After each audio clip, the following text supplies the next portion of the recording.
Let's turn this hair into this. Gagamit muna tayo ng heat protectant spray, tapos isi-section natin yung hair.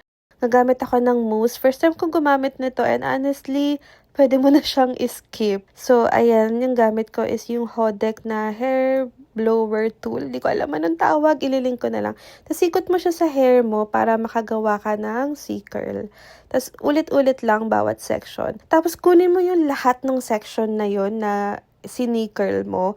Tapos padaanan mo ulit siya nung dryer or nung blower. After nyan, syempre gagawin mo din yung ginawa mo sa kabilang side ng hair mo. Tapos, next section na ulit. Tapos, ayan, pwede mong gawin yung ganito, yung paikot mo siya ng ilang beses para mas define yung curl mo. Tapos, ulit-ulit lang. As in, same procedure lang talaga siya kasi sinection mo siya, ba diba? Tapos, last na ginagawa ko is yung bangs ko.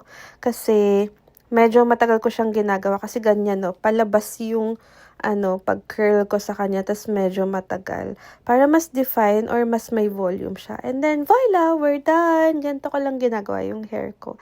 Yan yung view niya sa gilid. And then, yun lang. Bye!